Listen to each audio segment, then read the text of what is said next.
Hi, and welcome to the latest episode of History You Didn't Know But Should. I'm Ray. And I'm Chris. In our last episode, we looked at the history, a little overview of the history of the White House. And we said that the White House was an iconic building in America and in American history. And today, we're going to be talking about another building that definitely, when you think of the American government, you think of the capital city, you think of this building, and that is the Capitol building. And so much history is in this building, and it's just such an iconic building and an important building. I mean, Chris, if you think about it, if you read the Constitution, it's Article 1, the legislative branch, which is housed there in the Capitol building. That was clearly in the minds of the framers, anyway, going to be the main governing body of the country. One could argue that the executive has chipped away at that a little bit over the years, but this is a central part of our government and a central part of the Capitol itself. Yeah, and absolutely. And I think the other thing that we have to kind of keep in mind is that as the city of Washington is being developed, there is the place which is going to hold the office of presidency. But so the White House is an very beautiful building that we discussed last time. And, you know, the president is going to reside there. But Ray, the president is the living symbol of the nation, but Congress is the actors of the nation. They're the ones who create the law. And where they had a place in Philadelphia when they were, discussing the creation of the government, Washington and others needed a place in this newly location called Washington, D.C. We're going to have a place for them to meet and to govern. And, the engineers and the designers for the new city of Washington really saw a place. And the site was known as a pedestal that was waiting for a monument. And Ray, anybody that knows anything about United States government can tell you when they see that big dome, they know that's the Capitol, especially in recent news and recent events, January 6th, insurrection, things of that nature. People know that the government resides, as far as the seat of power, is really this Capitol building that you and I are going to discuss today. And Ray, I'll just be honest, there is so much that goes into this Capitol. It is full of grandeur, but it is also simple, but it's also a convenient place for individuals to go and to gain an in-depth look at really what takes place in government. Yeah, and it's interesting that it has also evolved over the years, not only in physical appearance. The way it looks today is not the way it initially looked, and we'll talk about that, but also what was in the building itself, the physical structure itself, what it contained, what offices it held, have also changed throughout the years. Now, we're going to go back to 1792, and a contest is held in 1792 to find someone to be the architect and to design this new Capitol building. And of course, like you said a few minutes ago, Chris, they locate this area, this particular location along the Potomac River. And I believe at the time it was called Foggy Bottom. Mm-hmm. It was a foggy, sort of swampy type area. And like we said when we talked about the White House last time, when these buildings were first constructed, this did not look like the grand Capitol that you would think. It took a while to take on that air, so to speak, that the beauty of the buildings, the streets and everything, the city nature of it. But they did find an architect, a guy from the British West Indies, and he was an amateur architect, a guy called William Thornton. He's the one, let me back up. He didn't really architect, he just designed the initial layout of the building itself. He was the one that won the contest, so to speak, as to what the building would actually look like. Yeah, and I think what's interesting is two quick stories about how it gets to Thornton. Originally Washington chooses this guy whose name was Pierre Charles L'Enfant. He's the one who actually designs the District of Columbia, or Washington, D.C., as we know today. And Washington says, hey, man, you're doing a great job. How about just doing the Capitol also? And he says, sure, I'll do it. But L'Enfant said, I'll do it, but I'm not going to produce any drawings for the building.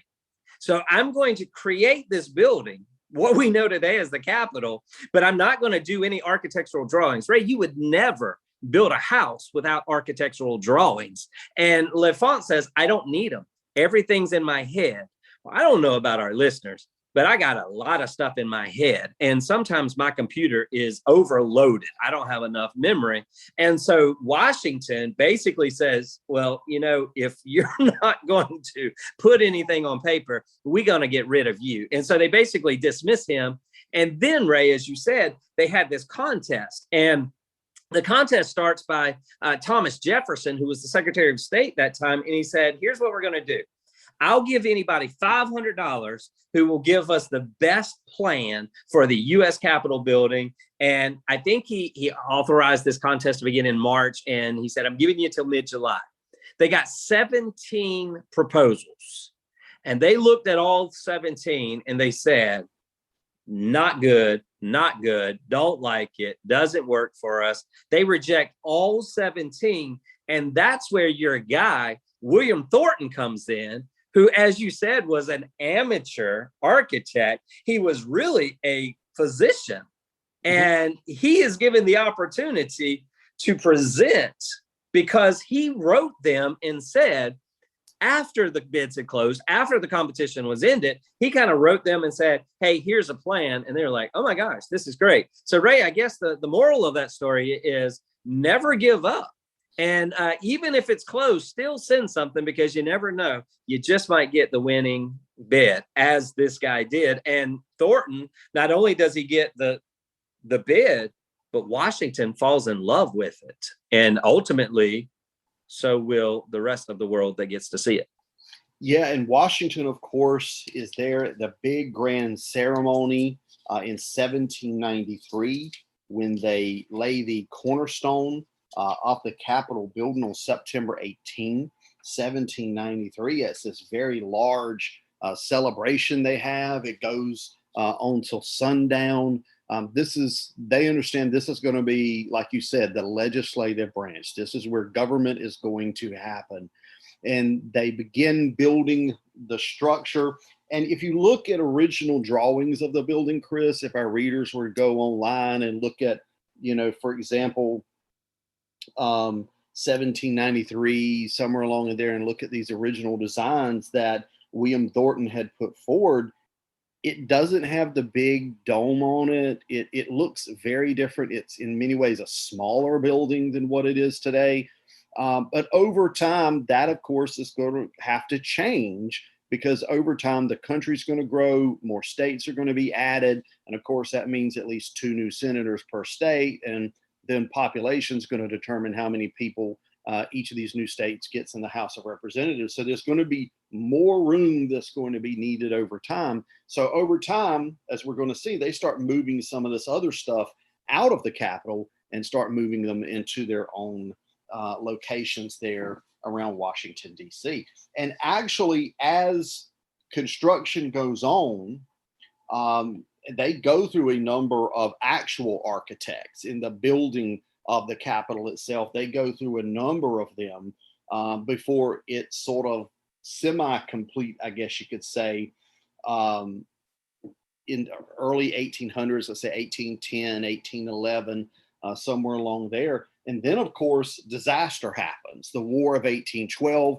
And if our listeners remember from our previous episode, in the War of 1812, Washington, D.C. is marched upon by the British. The British burn the White House, absolutely gut the building, and the Capitol building is not saved. However, the Capitol doesn't suffer as much because of a shower, a storm that came up and prevented the Capitol's complete destruction. So, of course, then you've sort of got to go back in, what was done, you've got to redo, you've got to do repairs. So it's actually, completed in 1826 after the fire there. So it takes over 10 years, 1814 to 1826, for the building to be fully repaired and put back in the way it should be. And isn't it interesting? And this is what I love about history, is that there are so many unique, just fascinating things that happen, because the building should have burned to the ground completely. But you mentioned a sudden rainstorm. It's just one of those things that happen that continue to impress upon America of the significance of not just a building, but what America was seeking to do, what it was becoming, and who it is. Now, Ray, with that, a couple of things that do happen is there is the introduction of saying, well, we kind of learned as what happened. We need to think about putting some cast iron dome that they were thinking about doing. If our listeners remember from the last episode when we talked about the White House, of course, the Capitol is consisting of the same sandstone that was found with the White House, which is why it has its white appearance, that sandstone. And, Washington, D.C. was not the hustle and bustle that we know of today. It was basically a swamp. You mentioned the Foggy Bottom, but it was a swamp. It was the wilderness. And they had to do a lot of convincing to get these individuals to come and work very hot with humidity levels and a lot of other, difficulties, leaving your families behind, to really work on this building.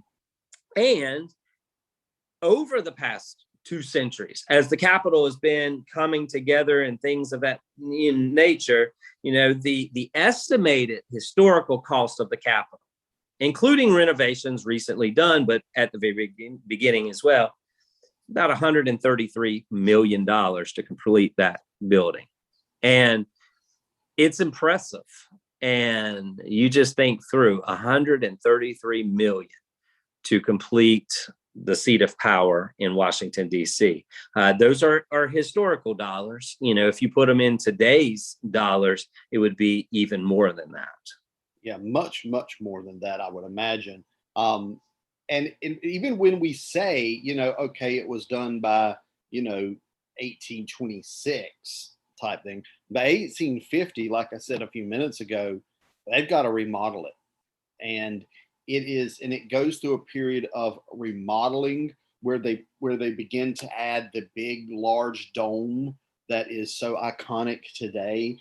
And actually, the person, our listeners may find this interesting, the person who put forward the appropriations bill to pay for this was none other, in 1850, was none other than a senator called Jefferson Davis, which of course he would go on in just a few years from this point to become the president of the Confederate States of America. But he introduced a bill to enlarge the Capitol. And then, of course, President Millard Fillmore approves that bill, signs that bill, and selects an architect, a guy named Thomas Walter, to construct the 2 larger ends to the building. Now, Millard Fillmore, of course, he became president when President Zachary Taylor died in his term, and that's how Millard Fillmore came to the presidency. But he's all for it, and so they begin to add these new wings. They begin working on the new wings. You talk about the cast iron dome that was put on the building, and by 1868, it's pretty much complete. The grounds, then they begin working on the grounds.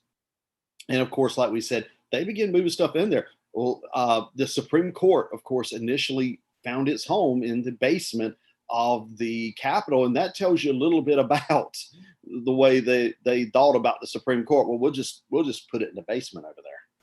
Yeah. For our listeners, if they're interested in learning more about that, they can go back to previous episodes that we've done. We did a series on William Howard Taft, I believe, in which we talked about, his design for the Supreme Court building and how, they did meet in the cellar, in the dark cellar of the Capitol, as they had. But if you think about it today, people look at that Capitol. One thing that they will discover is that the Capitol is very, very large. And just to talk about the dimensions of this, if you were to go from north to south, it is 751 feet. With the greatest width being over 350 feet. And, if you go from the very base of the Capitol all the way to, we'll talk about some of the unique features of the Capitol in just a second, but one of the unique features is that Statue of Freedom. You're talking about a height of 288 feet. So if you're flying in an airplane and you're going around or around Washington, D.C., you can't miss it. You might miss the White House because the White House isn't as tall as the Capitol, but that dome sets it off. You've got that, Statue of Freedom, and it is just and I think there was a reason for that. Yes, it's got, I think 540 rooms, I think 658 windows. But I think that these designers knew it was going to be the symbol of power. Mm-hmm. They knew that it was going to have a major play in society. And yes, it needed to be large to help the increase in senators and representatives, but it also needed to be seen as a symbol of power, a symbol of strength, and a place that this is the place where government functions. And we see that even today when the President of the United States makes the journey from the White House to the Capitol to give a presidential address to the nation. It is there, that we see that. We see the Capitol being a place where laws are debated and laws are made. But we also see that the Capitol, probably before January 6th, but the Capitol is really the people's home. It is that place where you and I can go as tourists and we can sit in on the Senate meeting or the House meeting. You can't do that in the White House. You can't go and say, I'd like a seat to watch the president work in the Oval Office. Is that available? No, but you can go and you can watch government in power. And then you can go to these, the rotunda, and you can see these statuary hall. And it's the place where people who are historic, who have made a difference in society, it's where they are laid right into the rotunda, where people come and they pay their last respects. Presidents and senators and civil rights leaders. So Ray, this huge building, yes, it is a place where laws are made, but it's so much more than that. And I just think that the size of it speaks to the size of power and role that it has in our society today. You talk about the rotunda. If you go in the rotunda and you look up, it's not a blank ceiling. It's not a plain ceiling. Up there is a painting by an Italian artist of George Washington. Yeah, absolutely. It's what they would call a fresco that is there, and I will never. Apotheosis, I think, is how you say that. It's called the apotheosis of Washington. Mm-hmm. And, the figures in that painting, it's 15 feet tall, but I can see it from about 180 feet below. And Ray, I remember when I was taking a tour of the Capitol several years ago, that the guide was very insistent that we remember that you had to lay down as he painted this, and that you didn't have air conditioning, you didn't have all of these things. And it was these wooden rickety scaffolding that he used, and he had to climb 180 feet to get up there. He didn't have any straps, that in case he fell or anything like that. So just doing that was absolutely beautiful. And what you start to see with this is the history, right? It's just this beautiful fresco that just really shows the history of what America is all about. Yeah, and it has, of course, George Washington, the first president of the United States there as the center part of that fresco there above the rotunda, which, as you said, is 180 feet off the floor. I mean, that's quite a ways up there. And, I can't even imagine climbing scaffolding. I don't care how secure it is to paint that laying down on my back. I wouldn't be able to do it. Yeah, I mean, just imagine the work that goes into that. I mean, especially when it was done, and I think people should also remember that basically Washington D.C. was designed with Greek architecture in mind. Whereas the American flag, the symbols of the red, white, and blue and the stars, they all equal to something, 13 and there's 50. Some people might wonder if the steps or the columns on the outside of the Capitol actually mean anything. And what they mean is not symbolic. It's just for structural purposes. But when you walk inside the Capitol, you start to see that there was purpose as to why things were done. You mentioned the apotheosis of Washington, but then as you move, you move into this area that has paintings in it, and I love it. I think it's when you start seeing the curvature of it, it just kind of shows you the Greek architecture blending into the American way, if you will. And Ray, there are some really fascinating paintings that are located in here as well. And if it's okay, just to kind of mention these historical paintings that were commissioned by Congress.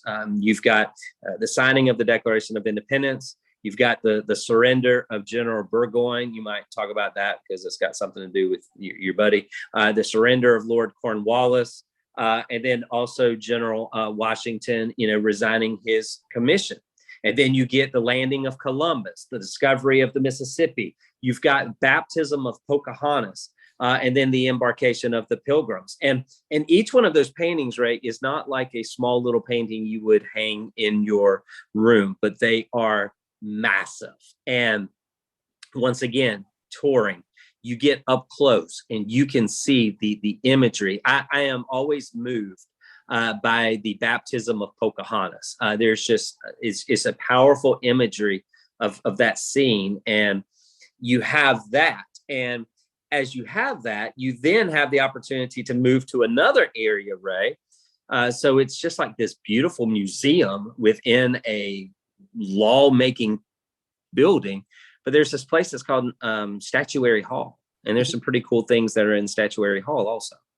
Yeah, you're talking about statues of various important figures. I know one is Thomas Jefferson.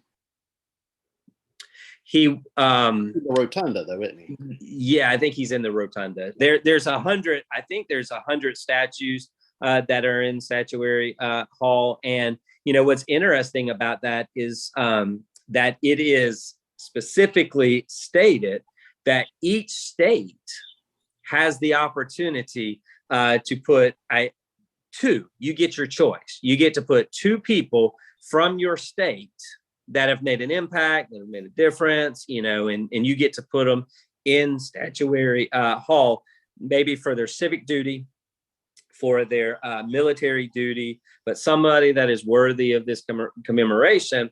And, what is interesting is that I kind of hesitated on Jefferson because in the last few years, there's been a lot of change as to the statues that are in there. Some that were previous, even I think Jefferson Davis was in there, and you mentioned him earlier, but he was removed due to some of the things that signified his career. But the statue is a gift of the state. It's not of individuals or groups of citizens and things like that. So the state basically has the decision, of course, through the legislature, of deciding, who gets to be in there. And our listeners can go online and can find a current list of individuals that are there. But I will say that I think there's 9 women that are in Statuary Hall. And one of them is Helen Keller. She is from the state of Alabama. And there's also Jeanette Rankin, who was the first woman representative, I believe.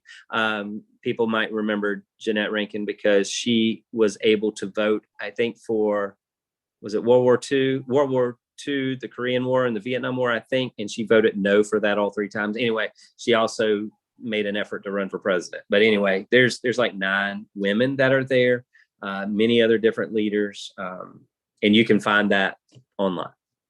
Yeah, it's a fascinating list of people who are represented there in Statuary Hall.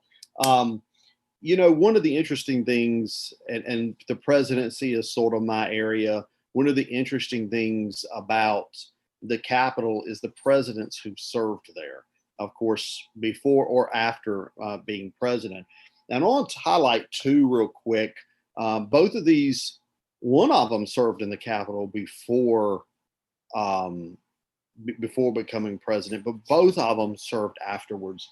And that's first, of course, Andrew Johnson, who was born right here in North Carolina. He was born in Raleigh. Of course, he later would become a senator from the state of Tennessee and later become vice president of the United States with Abraham Lincoln in 1865. Of course, Lincoln is shot on April 14, 1865. He dies the next morning. Andrew Johnson becomes president. Of course, it's a complete disaster. His presidency is his conflict with Congress over Reconstruction. And then, of course, also his impeachment, which, by the way, I think if our listeners will go way back in our catalog, they will find 1 or 2, I think there's 2 episodes we did on Andrew Johnson. But the other one is he's a very important figure, is John Quincy Adams. John Quincy Adams is the son of the second president, the first vice president, John Adams. And he, of course, he becomes president in 1824. He doesn't win the popular vote. He wasn't even ahead in the Electoral College. That was the election in which you had a number of people, Henry Clay, William Crawford, Andrew Jackson, John Quincy Adams, there in the final. And of course, it goes to the House, and Adams pulls it out. He serves 1 term as president. And then years later, he goes back and he is elected to the House of Representatives from his home state of Massachusetts. And unfortunately, he is not going to survive long. On February 21st, 1848, he has a stroke on the House floor right there in the Capitol and is taken to the Speaker's room, which is now Congressional Women's Reading Room, or at least that's what it was. And he's kept there, and he dies like a day or 2 later. So you have, Andrew Johnson, who serves there before and after. Johnson, of course, is elected to the Senate again after his presidency, and he dies just 3 or 4 months into that. But you have these very important figures who not just simply walked the halls of this building, but also worked in this building. And of course, we could just go through a whole list of other people, other presidents who served in this building before they were president of the United States.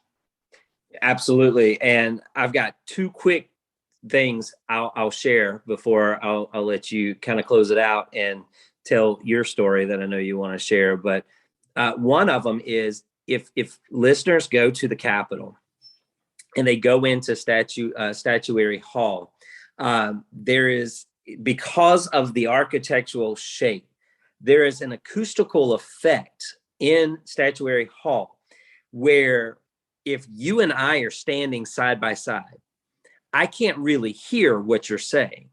But the person that is on the other side of the room, if they'll whisper, I can hear what they're saying just due to the acoustics of it. It's really fascinating. And if you go to the Capitol for a tour, just ask about the Whispering Gallery, and they will give you a demonstration of it. It is the coolest thing.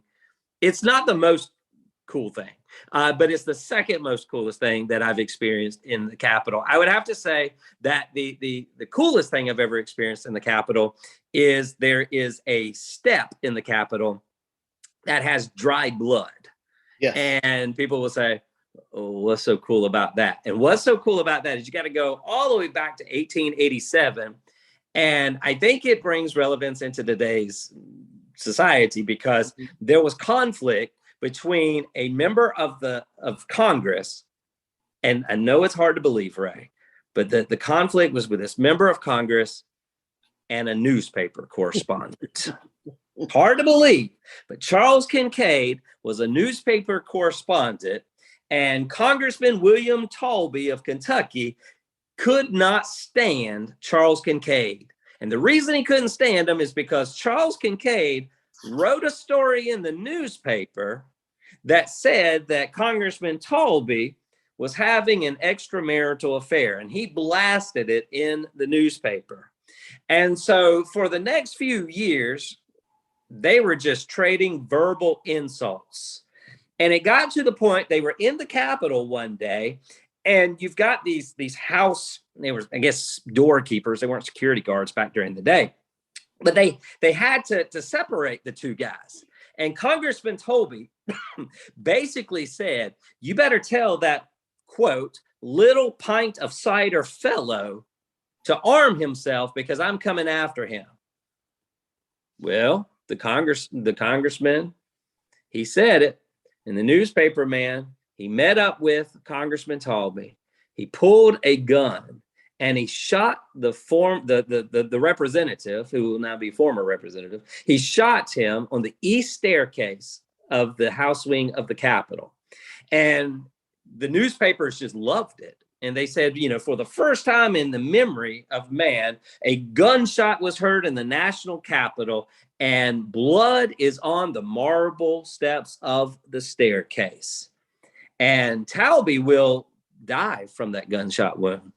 And the jury will basically find the newspaper man not guilty on the basis of self-defense. Why do I say that? Because if you go to the Capitol for a tour, ask the tour guide to show you the blood-stained marble step. It's still there today. And it's just another reminder that the press and Congress, they don't always see eye to eye. Really? Surprising. It's very surprising. Yeah. It's interesting that you said that, because that leads into my final thing is that it is said that those steps, that any reporter that walks up those steps, Talby will trip them. Get out of here. That's what you mean. There's a ghost story in the Capitol, just like there's a ghost story in the White House. There's quite a few of them, believe it or not. And Talby is one of those that he apparently, to get revenge for what the reporter Kincaid did, he trips reporters who try to walk up those steps, which, you know, now I just want to find a reporter and go watch them walk up the step and see the trip. If you notice, they never show when you're watching the news in the Capitol. If you notice now, reporters are always stationary. Mm-hmm. And there might be something to that. They don't show them walking up the steps. No, they don't. But, you know, there are a number of ghost stories connected with the Capitol building. You think about a building this old, that's had this many people walk through it, and it's had people die in it. You talk about Talby. We also talked about John Quincy Adams, who, by the way, is said to still haunt the Capitol as well. But right before he died, they were voting to, I think it was to honor officers who had served in the Mexican-American War, which, of course, Adams opposed. And the last thing he did was, when they, you know, called his name or whatever, he yelled no. And of course, it's said that you can still hear him yelling no to this day, because that was literally like his last words before he fell ill with a stroke. But one thing that I really found interesting is that of the demon cat. Have you ever heard of the demon cat, Chris? Aren't all cats demons? I'm not going there. No, I don't. I have a story about a cat, but I will not share it today. But Cats and I don't get along. Yeah. So I've not heard of that one, but I can't wait to hear yours. To all the cat lovers out there, please address your letter of complaint to, anyway. But the demon cat story actually goes back to the Civil War when Union troops were housed in the Capitol building. And they claimed that they would see this cat around the Capitol, and apparently before it would attack people, that it would get bigger right before it attacked people. And actually, the demon cat has also sort of been connected to a number of national tragedies. That is, he's sort of seen right before these major events. So word is that he was seen before the assassination of Abraham Lincoln in 1865, before the stock market crash, and before Kennedy's assassination. I don't know about any additional ones, but he or she allegedly appears in the Capitol right before a bad thing happens. So, Chris, if you are ever at the Capitol and you see this funny looking cat walking around, something bad is getting ready to happen. And I'll just say, honestly, I appreciate you sharing that story, because I think that's a perfect way to end the story. And it confirms all your prejudice against cats, doesn't it? See, there you go. See, I was right all along. And I do apologize, because I know we might have some cat sponsors who want to help with our program. So, I'm sorry. Well, they might say things about dogs, so. Yeah, they might. But yeah. I enjoyed the episode. I appreciate you, your research and fascination. I really encourage our listeners. The government does a really good job in describing the Capitol. They have pictures. They have a lot of, you can look at the statues. You can find all of the information. So take a moment, go look up. There's the AOC, I think is what it is, the architect of the Capitol, that can give you all of the information you need to further your knowledge of the Capitol. So Ray, I hope that as we move forward, that maybe our listeners are enjoying these sessions on famous buildings, especially in Washington, D.C. I know we've talked a little bit about the Supreme Court building. We've talked about the Capitol. We've looked at the White House. Washington has to do with the Capitol. He has to do with the White House. There's this other large building in Washington also. We might want to talk about that too, and that's the Washington Monument. Yes, I think that would be a great episode. As always, we ask you to share this episode with your friends and family. We're available on Sounder FM. We're available basically wherever you get your podcasts. We're on iHeart. We're on Sounder. We're on Spotify. We're on a ton of others. Please share the podcast with your family and friends. If you have any comments or questions or show suggestions, you can always email us at historyyousshouldknow@gmail.com. That's history, the letter you should know, @gmail.com. Until next time, I'm Ray. And I'm Chris. And we will talk to you later.